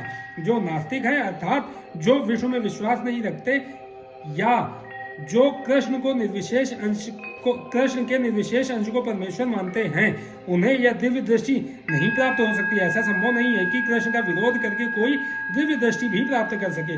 दिव्य बने बिना दिव्य दृष्टि प्राप्त नहीं की जा सकती। दूसरे शब्दों में, जिन्हें दिव्य दृष्टि प्राप्त है वे भी अर्जुन की तरह विश्व रूप देख सकते हैं। भगवत गीता के विश्व रूप का विवरण है कि भगवत गीता में विश्व रूप का विवरण है। यद्यपि अर्जुन के पूर्व यह विवरण अज्ञात था, किंतु इस घटना के बाद अब विश्व रूप का कुछ अनुमान लगाया जा सकता है। जो लोग सचमुच ही दिव्य हैं वे भगवान के विश्व रूप को देख सकते हैं, किंतु कृष्ण का शुद्ध भक्त बने बिना कोई दिव्य नहीं बन सकता। किंतु जो भक्त सचमुच दिव्य प्रकृति के हैं और जिन्हें दिव्य दृष्टि प्राप्त है वे भगवान के विश्व रूप का दर्शन करने के लिए उत्सुक रहते हैं। जैसा कि पिछले श्लोक में कहा गया है कि अर्जुन ने कृष्ण के चतुर्भुजी विष्णु रूप को देखना चाहा, क्योंकि विश्व रूप को देखकर वह सचमुच भयभीत हो उठा। इस श्लोक में कुछ महत्वपूर्ण शब्द हैं। यथा वेद यज्ञाध्ययन, जो वेदों तथा यज्ञानुष्ठानों से संबंधित विषयों के अध्ययन का निर्देश करता है। वेदों का अर्थ है समस्त प्रकार के वैदिक साहित्यों, यथा 4 वेद, ऋग्वेद, यजुर्वेद, सामवेद तथा अथर्ववेद एवं 18 पुराण, सारे उपनिषद तथा वेदांत सूत्र। मनुष्य इन सब का अध्ययन चाहे घर में करे या अन्यत्र। इसी प्रकार यह यज्ञ विधि के अध्ययन करने के अनेक सूत्र हैं। कल्प सूत्र तथा मीमांसा सूत्र। दानः शब्द सुपात्र को दान देने के अर्थ में आया है। जैसे वे लोग जो भगवान की दिव्य प्रेमा भक्ति में लगे रहते हैं, यथा ब्राह्मण तथा वैष्णव। इसी प्रकार क्रियाभिशब्द अग्निहोत्र के लिए है और विभिन्न वर्णों के कर्मों का सूचक है। शारीरिक कष्टों को स्वेच्छा से अंगीकार करना तपस्या है। इस तरह मनुष्य भले ही इन सारे कार्यों तपस्या, दान, वेदाध्ययन आदि को करे, किंतु जब तक वह अर्जुन की भांति भक्त नहीं होता तब तक वह विश्व रूप का दर्शन नहीं कर सकता। निर्विशेषवादी भी कल्पना करते हैं कि वे भगवान के विश्व रूप का दर्शन कर रहे हैं, किंतु भगवत गीता से हम जानते हैं कि निर्विशेषवादी भक्त नहीं है, फलतः वे भगवान के विश्व रूप को नहीं देख पाते। ऐसे अनेक पुरुष हैं जो अवतारों की सृष्टि करते हैं, वे झूठे ही सामान्य व्यक्ति को अवतार मानते हैं, किंतु यह मूर्खता है। हमें तो भगवत गीता का अनुसरण करना चाहिए, अन्यथा पूर्ण आध्यात्मिक ज्ञान प्राप्ति की कोई संभावना नहीं है। यद्यपि भगवत गीता को भगवत तत्व का प्राथमिक अध्ययन माना जाता है, तो भी यह इतना पूर्ण है कि कौन क्या है इसका अंतर बताया जा सकता है। छद्म अवतार के समर्थक यह कह सकते हैं कि उन्होंने भी ईश्वर के दिव्य अवतार विश्व रूप को देखा है, किंतु यह स्वीकार्य नहीं, क्योंकि यहाँ पर यह स्पष्ट उल्लेख हुआ है कि कृष्ण का भक्त बने बिना ईश्वर के विश्व रूप को नहीं देखा जा सकता। अतः पहले कृष्ण का शुद्ध भक्त बनना होता है, तभी कोई दावा कर सकता है कि वह विश्व रूप का दर्शन करा सकता है जिससे उसने देखा है। कृष्ण का भक्त कभी भी छद्म अवतारों को या इनके अनुयायियों को मान्यता नहीं देता। माते व्यथा माच विमूढ़ भावो दृष्टा रूपम घोरमीदड्ड ममेदम व्यपेत भी प्रीत मनः पुनस्त्वम तदेव मे रूपमिदं प्रपश्च। तुम मेरे इस भयानक रूप को देखकर अत्यंत विचलित एवं मोहित हो गए हो। अब इसे समाप्त करता हूँ। हे मेरे भक्त, तुम समस्त चिंताओं से पुनः मुक्त हो जाओ। तुम शांत चित्त से अब अपना इच्छित रूप देख सकते हो। तात्पर्य: भगवत गीता के प्रारंभ में अर्जुन अपने पूज्य पितामह तथा गुरु द्रोण के वध के विषय में चिंतित था, किंतु कृष्ण ने कहा कि उसे अपने पितामह का वध करने से डरना नहीं चाहिए। जब कौरवों की सभा में धृतराष्ट्र के पुत्र द्रौपदी को विवस्त्र करना चाह रहे थे तो भीष्म तथा द्रोण मौन थे, अतः कर्तव्य मुख होने के कारण इनका वध होना चाहिए। कृष्ण ने अर्जुन को अपने विश्व रूप का दर्शन यह दिखाने के लिए कराया कि ये लोग अपने कुकृत्यों के कारण पहले ही मारे जा चुके हैं। यह दृश्य अर्जुन को इसलिए दिखलाया गया क्योंकि भक्त शांत होते हैं और ऐसे जघन्य कर्म नहीं कर सकते। विश्व रूप प्रकट करने का अभिप्राय स्पष्ट हो चुका था। अब अर्जुन कृष्ण के चतुर्भुज रूप को देखना चाह रहा था, अतः उन्होंने यह रूप दिखाया। भक्त कभी भी विश्व रूप देखने में रुचि नहीं लेता, क्योंकि इससे प्रेमानुभूति का आदान प्रदान नहीं हो सकता। भक्त या तो अपना पूजा भाव अर्पित करना चाहता है या दो भुजा वाले कृष्ण का दर्शन करना चाहता है, जिससे वह भगवान के प्रति प्रेमा भक्ति का आदान प्रदान कर सके। संजय उवाच: इत्यर्जुनं वासुदेवस्तथोक्त्वा स्वकं रूपं दर्शयामास भूयः आश्वासयामास च भीतमेनं भूत्वा पुनः सौम्य वपुर्महात्मा। संजय ने धृतराष्ट्र से कहा, अर्जुन से इस प्रकार कहने के बाद भगवान कृष्ण ने अपना असली चतुर्भुज रूप प्रकट किया और अंत में दो भुजाओं वाला अपना रूप प्रदर्शित करके भयभीत अर्जुन को धैर्य बंधाया। तात्पर्य: जब कृष्ण वसुदेव तथा देवकी के पुत्र के रूप में प्रकट हुए तो वे पहले चतुर्भुज नारायण रूप में प्रकट हुए, किंतु जब उनके माता पिता ने प्रार्थना की तो उन्होंने सामान्य बालक का रूप धारण कर लिया। इस प्रकार कृष्ण को ज्ञात था कि अर्जुन उनके चतुर्भुज रूप को देखने का इच्छुक नहीं है, किंतु चूंकि अर्जुन ने उनको इस रूप में देखने की प्रार्थना की, अतः कृष्ण ने पहले अपना चतुर्भुज रूप दिखलाया और फिर वे अपने दो भुजाओं वाले रूप में प्रकट हुए। सौम्य वपुः शब्द अत्यंत महत्वपूर्ण है। इसका अर्थ है अत्यंत सुंदर रूप। जब कृष्ण विद्यमान थे तो सारे लोग उनके रूप पर ही मोहित हो जाते थे, और चूंकि कृष्ण इस विश्व के निर्देशक हैं, अतः उन्होंने अपने भक्त अर्जुन का भय दूर किया और पुनः उसे अपना सुंदर रूप दिखलाया। ब्रह्म संहिता में कहा गया है, प्रेमा जन क्षुधित भक्ति विलोचनेन। जिस व्यक्ति की आंखों में प्रेम रूपी अंजन लगा है वही कृष्ण के सौम्य रूप का दर्शन कर सकता है। अर्जुन उवाच द्वष्टेदं मानुषं रूपं तव सौम्यं जनार्दन इदानीमस्मि संवृत्तः सचेतः प्रकृति गतः।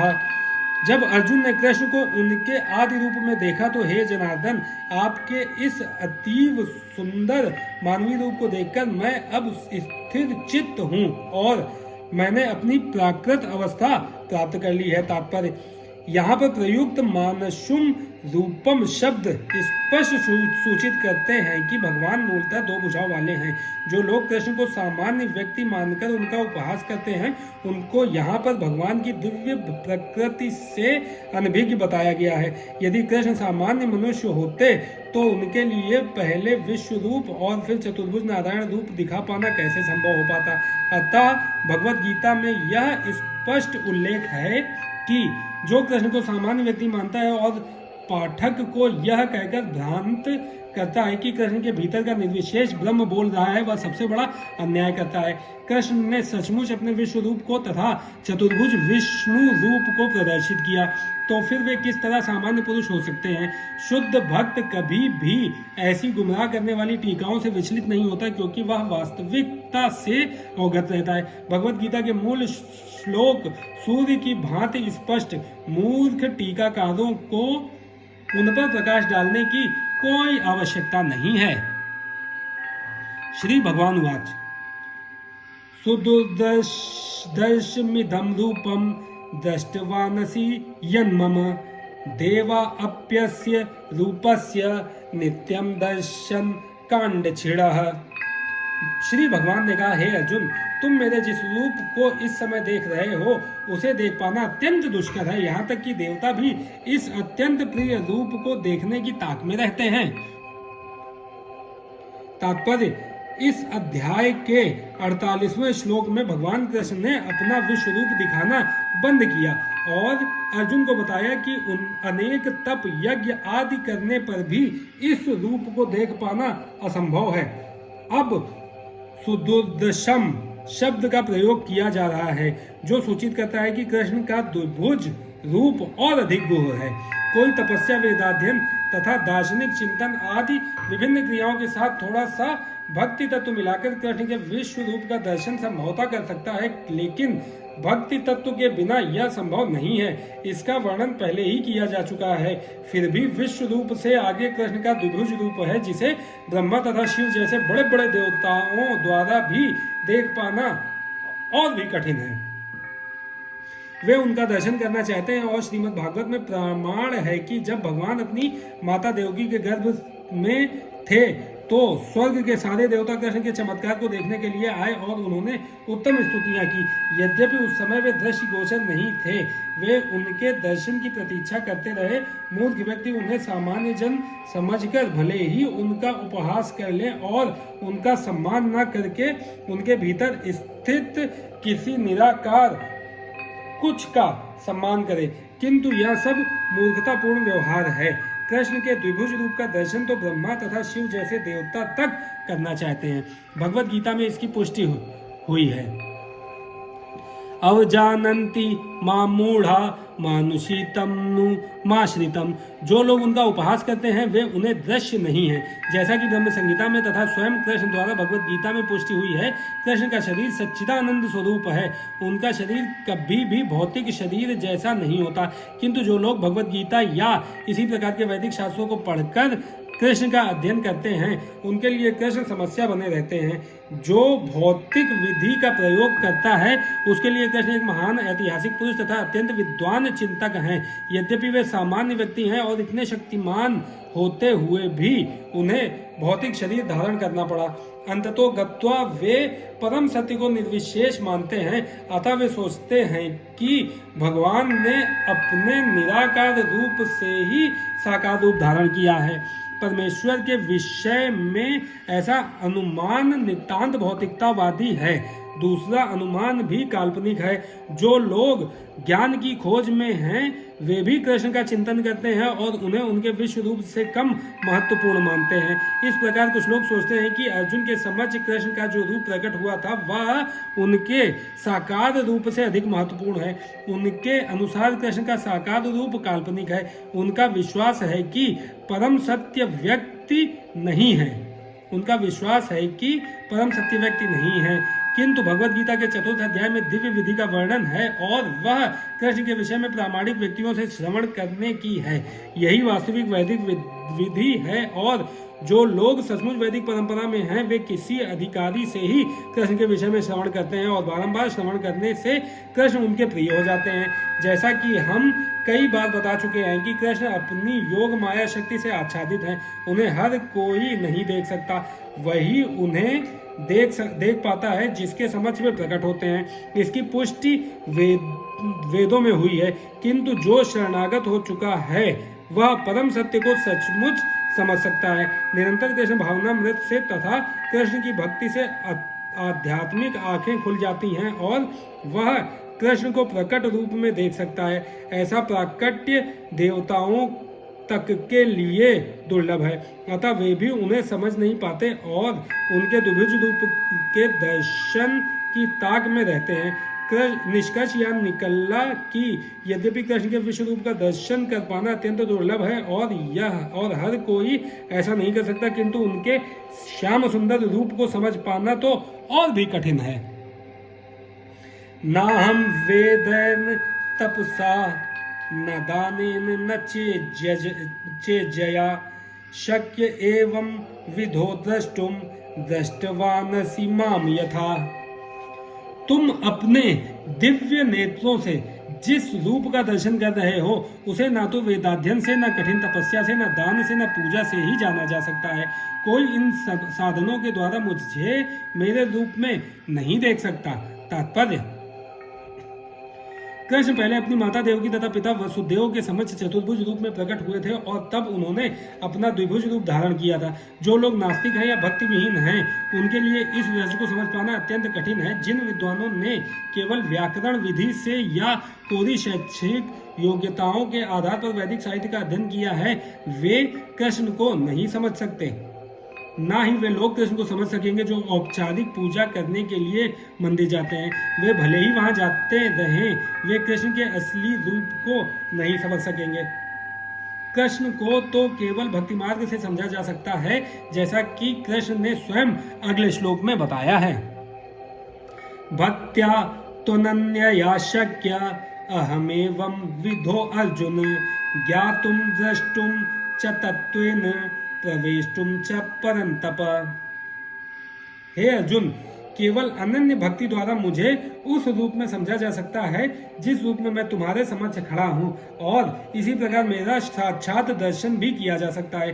केवल इसी विधि से तुम मेरे ज्ञान के रहस्य को पा सकते हो। तात्पर्य, कृष्ण को केवल अनन्य भक्ति योग द्वारा समझा जा सकता है। इस श्लोक में वे इसे स्पष्टतया कहते हैं, जिससे ऐसे अनाधिकारी टीकाकार जो भगवत गीता को केवल कल्पना के द्वारा समझना चाहते हैं यह जान सकें कि वे समय का अपव्यय कर रहे हैं। कोई यह नहीं जान सकता कि वे किस प्रकार चतुर्भुज रूप में माता के गर्भ से उत्पन्न हुए और फिर तुरंत ही 2 भुजाओं वाले रूप में बदल गए। ये बातें ना तो वेदों के अध्ययन से समझी जा सकती हैं, ना दार्शनिक चिंतन द्वारा। अतः यहाँ पर स्पष्ट कहा गया है कि ना तो कोई उन्हें देख सकता है और ना इन बातों का रहस्य ही समझ सकता है। किंतु जो लोग वैदिक साहित्य के अनुभवी विद्यार्थी हैं वे अनेक प्रकार से वैदिक ग्रंथों के माध्यम से उन्हें जान सकते हैं। इसके लिए अनेक विधि विधान है और यदि कोई सचमुच उन्हें जानना चाहता है तो उसे प्रामाणिक ग्रंथों में उल्लेखित विधियों का पालन करना चाहिए। वह इन नियमों के अनुसार तपस्या कर सकता है। उदाहरणार्थ, कठिन तपस्या के हेतु वह कृष्ण जन्माष्टमी को, जो कृष्ण का आविर्भाव दिवस है, तथा मास की दोनों एकादशियों को उपवास कर सकता है। जहाँ तक दान का संबंध है, यह बात साफ है कि कृष्ण उन भक्तों को यह दान दिया जाए। यह बात साफ है कि उन कृष्ण भक्तों को यह दान दिया जाए जो संसार भर में कृष्ण दर्शन को या कृष्ण भावनामृत को फैलाने में लगे हुए हैं। कृष्ण भावनामृत मानवता के लिए वरदान है। रूप गोस्वामी ने भगवान चैतन्य की प्रशंसा पर दानवीर के रूप में की है, परम दानवीर के रूप में की है प्रशंसा, क्योंकि उन्होंने कृष्ण प्रेम का मुक्त रीति से विस्तार किया, जिसे प्राप्त कर पाना बहुत कठिन है। अतः यदि कोई कृष्ण भावनामृत का प्रचार करने वाले व्यक्तियों को अपना धन दान में देता है तो कृष्ण भावनामृत का प्रचार करने के लिए दिया गया यह दान संसार का सबसे बड़ा दान है। और यदि कोई मंदिर में जाकर विधि पूर्वक पूजा करता है, भारत के मंदिरों में सदा कोई न कोई मूर्ति, सामान्यतः विष्णु या कृष्ण की मूर्ति रहती है, तो यह भगवान की पूजा करके तथा उन्हें सम्मान प्रदान करके उन्नति करने का अवसर होता है। नौसिखियों के लिए भगवान की भक्ति करते हुए मंदिर पूजा अनिवार्य है, जिसकी पुष्टि श्वेताश्वर उपनिषद में हुई है। यस्य देवे परा भक्तिर् यथा देवे तथा गुरो तस्येते कथितार्था प्रकाशन्ते महात्मना। जिनमें भगवान के लिए अविचल भक्तिभाव होता है और जिसका मार्गदर्शन गुरु करता है, जिसमें भी उसकी वैसी ही अविचल श्रद्धा होती है, वह भगवान का दर्शन प्रकट रूप में कर सकता है। मानसिक चिंतन द्वारा कृष्ण को नहीं समझा जा सकता।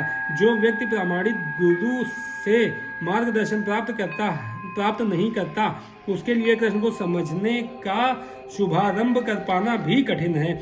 यहाँ पर तु शब्द का प्रयोग विशेष रूप से यह सूचित करने के लिए हुआ है कि कोई अन्य विधि ना तो बताई जा सकती है, ना प्रयुक्त की जा सकती है, ना ही कृष्ण को समझने में सफल हो सकती है। कृष्ण के चतुर्भुज तथा द्विभुज साक्षात रूप अर्जुन को दिखाए गए क्षणिक विश्व रूप से सर्वथा भिन्न है। नारायण का चतुर्भुज रूप तथा कृष्ण का द्विभुज रूप दोनों ही शाश्वत तथा दिव्य हैं, जबकि अर्जुन को दिखलाया गया विश्व रूप नश्वर है।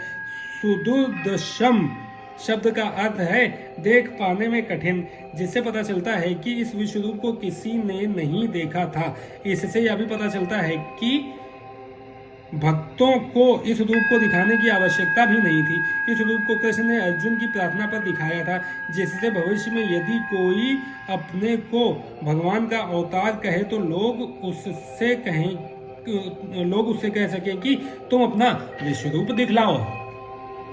पिछले श्लोक में न शब्द की पुनरुक्ति सूचित करती है कि मनुष्य को वैदिक ग्रंथों के पांडित्य का गर्व नहीं होना चाहिए, उसे कृष्ण की भक्ति करनी चाहिए, तभी वह भगवत गीता की टीका लिखने का प्रयास कर सकता है।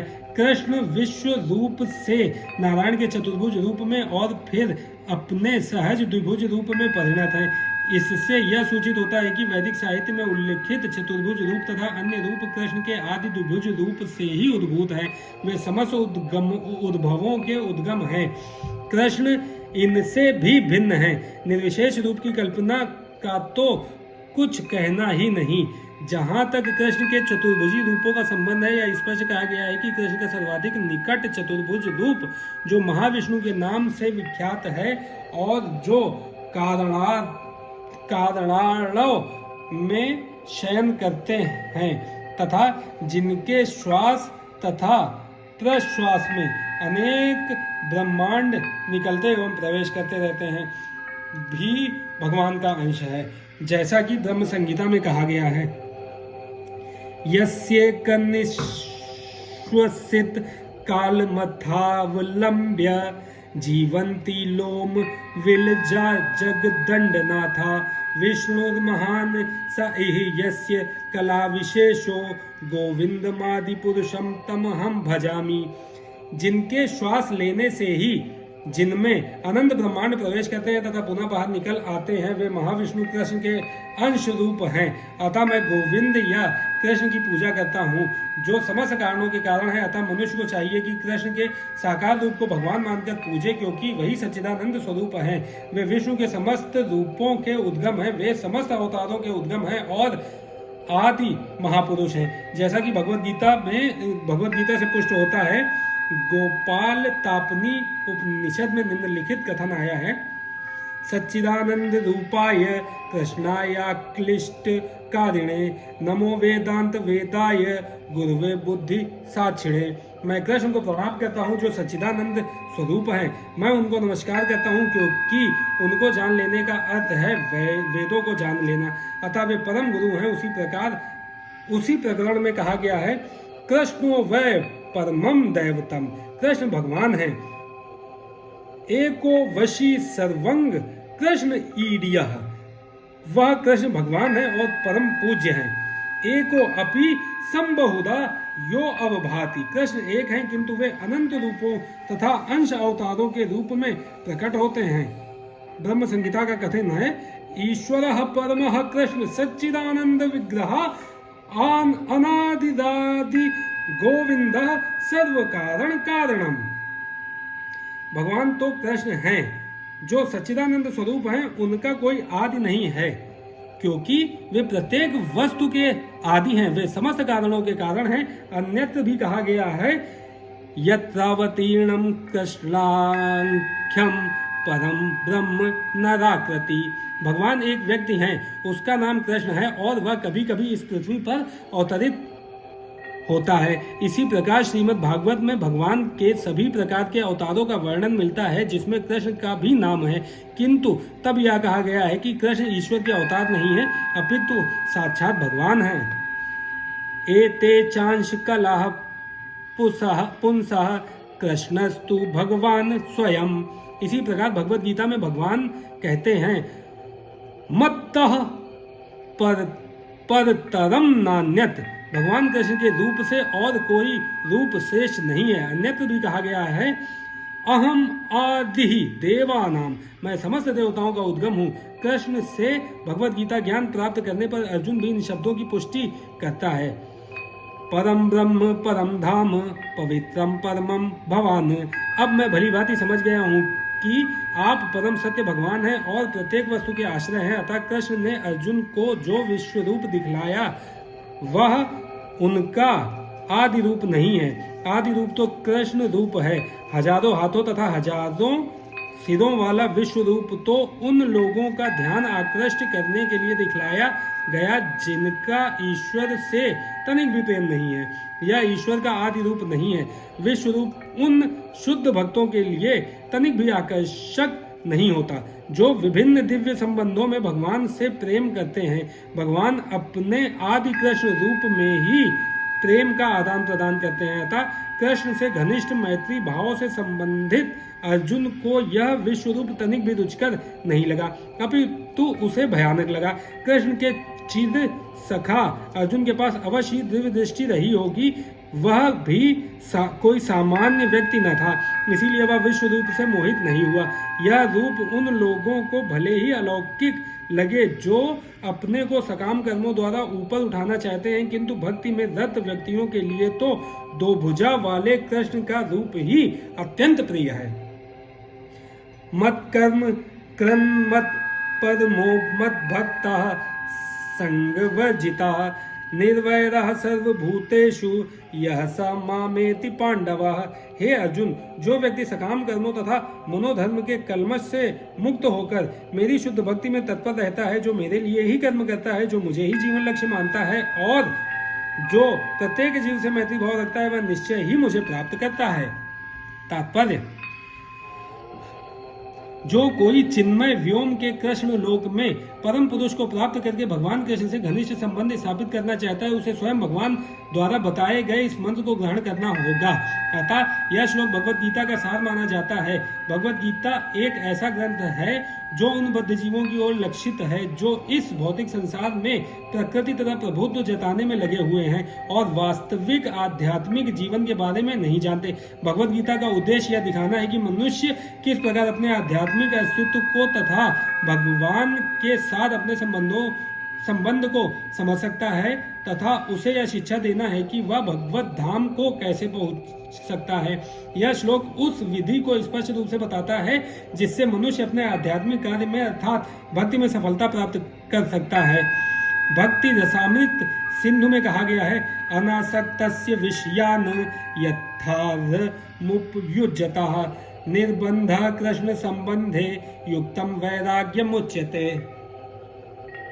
ऐसा कोई कार्य ना करें जो कृष्ण से संबंधित ना हो, यह कृष्ण कर्म कहलाता है। कोई भले ही कितने कर्म क्यों ना करे, किंतु उससे उनके फल के प्रति आसक्ति नहीं होनी चाहिए। यह फल तो कृष्ण को ही अर्पित किया जाना चाहिए। उदाहरणार्थ, यदि कोई व्यापार में व्यस्त है तो उसे इस व्यापार को कृष्ण भावनामृत में परिणत करने के लिए कृष्ण को अर्पित करना चाहिए। यदि कृष्ण व्यापार के स्वामी हैं तो इसका लाभ भी उन्हें ही मिलना चाहिए। यदि किसी व्यापारी के पास करोड़ों रुपए की संपत्ति है और यदि वह इसे कृष्ण को अर्पित करना चाहे तो वह ऐसा कर सकता है। यही कृष्ण कर्म है। अपनी इंद्रिय तृप्ति के लिए विशाल भवन न बनवाकर वह कृष्ण के लिए सुंदर मंदिर बनवा सकता है, कृष्ण का अर्चा विग्रह स्थापित कर सकता है और भक्ति के प्रामाणिक ग्रंथों में वर्णित अर्चा विग्रह की सेवा का प्रबंध कर सकता है। यह सब कृष्ण कर्म है। मनुष्य को अपने कर्म फल में लिप्त नहीं होना चाहिए, अपितु इसे कृष्ण को अर्पित करके बची हुई वस्तु को केवल प्रसाद के रूप में ग्रहण करना चाहिए। यदि कोई कृष्ण के लिए विशाल भवन बनवा देता है और उसमें कृष्ण का अच्छा विग्रह स्थापित कराता है तो उसमें उसे रहने की मनाही नहीं रहती, लेकिन कृष्ण को ही इस भवन का स्वामी मानना चाहिए। यही कृष्ण भावनामृत है। किंतु यदि कोई कृष्ण के लिए मंदिर नहीं बनवा सकता तो वह कृष्ण मंदिर की सफाई में तो लग सकता है, यह भी कृष्ण कर्म है। वह बगीचे की देखभाल कर सकता है जिसके पास थोड़ी सी भी भूमि है, जैसा कि भारत के निर्धन से निर्धन व्यक्ति के पास भी होती है, तो वह उसका उपयोग कृष्ण के लिए फूल उगाने के लिए कर सकता है। वह तुलसी के वृक्ष उगा सकता है क्योंकि तुलसी दल अत्यंत महत्वपूर्ण है और भगवद गीता में कृष्ण ने उनको आवश्यक बताया है। पत्रम पुष्पम फलम तोयम। कृष्ण चाहते हैं कि लोग उन्हें पत्र पुष्प फल या थोड़ा जल भेंट करें और इस प्रकार की भेंट से वे प्रसन्न रहते हैं। यह पत्र विशेष रूप से तुलसी दल ही है, अतः मनुष्य को चाहिए कि वह तुलसी दल का पौधा लगाकर उसे सींचे। इस तरह गरीब से गरीब व्यक्ति भी अपने को कृष्ण सेवा में लगा सकता है। ये कतिपय उदाहरण हैं जिस तरह कृष्ण कर्म में लगा जा सकता है। मत्परः शब्द उस व्यक्ति के लिए आता है जो अपने जीवन का परम लक्ष्य भगवान कृष्ण के परम धाम में उनकी संगति करना मानता है। ऐसा व्यक्ति चंद्र, सूर्य या स्वर्ग जैसे उच्चतर लोकों में अथवा इस ब्रह्मांड के उच्चतर स्थान ब्रह्मलोक तक में भी जाने का इच्छुक नहीं रहता। उसे इसकी तनिक भी इच्छा नहीं रहती। उसकी आसक्ति तो आध्यात्मिक आकाश में जाने में रहती है। आध्यात्मिक आकाश में भी वह ब्रह्म ज्योति से तादात्म्य प्राप्त करके भी संतुष्ट नहीं रहता, क्योंकि वह तो सर्वोच्च आध्यात्मिक लोक में जाना चाहता है जिसे कृष्ण लोक या गोलोक वृंदावन कहते हैं। उसे उस लोक का पूरा ज्ञान रहता है, अतः वह अन्य किसी भी लोक को नहीं चाहता। जैसा कि मद भक्त शब्द से सूचित होता है, वह भक्ति में पूर्णतया रत रहता है। विशेष रूप से वह श्रवण, कीर्तन, स्मरण, पाद सेवन, अर्चन, वंदन, दास्य, सख्य और आत्मनिवेदन भक्ति के इन 9 साधनों में लगा रहता है। मनुष्य चाहे तो इन 9 साधनों में रत रह सकता है अथवा 8 में से 7 में नहीं तो कम से कम 1 में तो रह सकता है, तब वह निश्चित रूप से कृतार्थ हो जाएगा। संग वर्जित शब्द भी महत्वपूर्ण है। मनुष्य को चाहिए कि ऐसे लोगों से संबंध तोड़ ले जो कृष्ण के विरोधी हैं। न केवल नास्तिक लोग कृष्ण के विरुद्ध हैं, अपितु वे भी जो सकाम कर्मों तथा मनोधर्म के प्रति आसक्त रहते हैं। अतः भक्ति रसामृत सिंधु में शुद्ध भक्ति का वर्णन इस प्रकार हुआ है।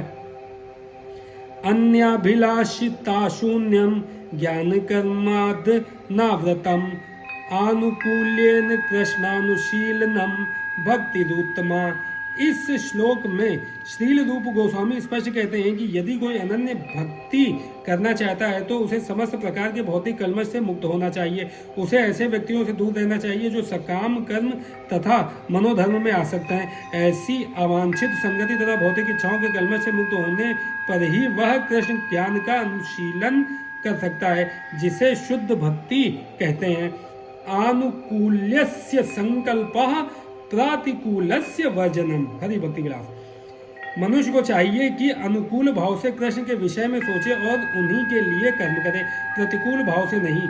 कंस कृष्ण का शत्रु था, वह कृष्ण के जन्म से ही उन्हें मारने की तरह तरह की योजनाएं बनाता था, किंतु असफल होने के कारण वह सदैव कृष्ण का चिंतन करता रहा। इस तरह सोते जागते काम करते वह सदैव कृष्ण भावना भावित रहा, किंतु उसकी वह कृष्ण भावना अनुकूल न थी। अतः 24 घंटे कृष्ण का चिंतन करते रहने पर भी वह असुर ही माना जाता रहा और अंत में कृष्ण द्वारा मार डाला गया। निसंदेह कृष्ण द्वारा वध किए गए व्यक्ति को तुरंत मोक्ष मिल जाता है, किंतु शुद्ध भक्त का उद्देश्य यह नहीं है। शुद्ध भक्त तो मोक्ष की भी कामना नहीं करता, वह सर्वोच्च लोक गोलोक वृंदावन भी नहीं जाना चाहता। उसका एकमात्र उद्देश्य कृष्ण की सेवा करना है, चाहे वह जहां भी हो।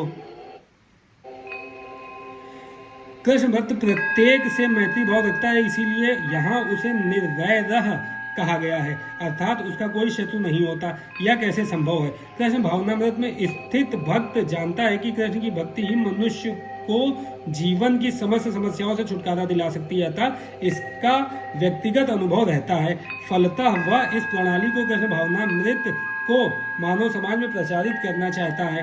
भगवत भक्तों का इतिहास साक्षी है कि ईश्वर चेतना का प्रचार करने में कई बार भक्तों को अपने जीवन को संकटों में डालना पड़ता है। सबसे उपयुक्त उदाहरण जीसस क्राइस्ट का है। उन्हें अभक्तों ने शूली पर चढ़ा दिया, किंतु उन्होंने अपना जीवन कृष्ण भावनामृत के प्रसार में उत्सर्ग किया। निसंदेह यह कहना कि वे मारे गए थे ठीक नहीं है। इसी प्रकार भारत में भी अनेक उदाहरण हैं, यथा प्रहलाद महाराज तथा ठाकुर हरिदास। ऐसा संकट उन्होंने क्यों उठाया? क्योंकि वे कृष्ण भावनामृत का प्रसार करना चाहते थे और यह कठिन कार्य है। कृष्ण भावना भावित व्यक्ति जानता है कि मनुष्य कृष्ण के साथ अपने संबंध को भूलने के कारण ही कष्ट भोग रहा है। अतः मानव समाज की सबसे बड़ी सेवा होगी कि अपने पड़ोसी को समस्त भौतिक समस्याओं से उबारा जाए। इस प्रकार शुद्ध भक्त भगवान की सेवा में लगा रहता है, तभी हम समझ सकते हैं कि कृष्ण उन लोगों पर कितने कृपालु हैं जो उनकी सेवा में लगे रहकर उनके लिए सभी प्रकार के कष्ट सहते हैं। अतः यह निश्चित है कि ऐसे लोग इस शरीर को छोड़ने के बाद परम धाम को प्राप्त होते हैं। सारांश यह है कि कृष्ण ने अपने क्षणभंगुर विश्व रूप के साथ साथ काल रूप को, जो सब कुछ भक्षण करने वाला है, और यहाँ तक कि चतुर्भुज विष्णु रूप को भी दिखलाया। इस तरह कृष्ण इन समस्त स्वरूपों के उद्गम हैं। ऐसा नहीं है कि वे आदि विश्व रूप या विष्णु रूप की ही अभिव्यक्ति हैं, वे समस्त रूपों के उद्गम हैं। विष्णु तो हजारों लाखों हैं, लेकिन भक्त के लिए कृष्ण का कोई अन्य रूप उतना महत्वपूर्ण नहीं जितना कि मूल दो भुजी श्याम सुंदर है। ब्रह्म संहिता में कहा गया है कि जो प्रेम या भक्ति भाव से कृष्ण के श्याम सुंदर रूप के प्रति आसक्ति है, वे सदैव उन्हें अपने हृदय में देख सकते हैं और कुछ भी नहीं देख सकते। अतः मनुष्य को समझ लेना चाहिए कि इस 11वें अध्याय का तात्पर्य यही है कि कृष्ण का रूप ही सर्वोपरि एवं परम सार है। इस प्रकार श्रीमद् भगवद गीता के 11वें अध्याय विराट रूप का भक्ति वेदांत तात्पर्य पूर्ण हुआ। जय श्री कृष्णा।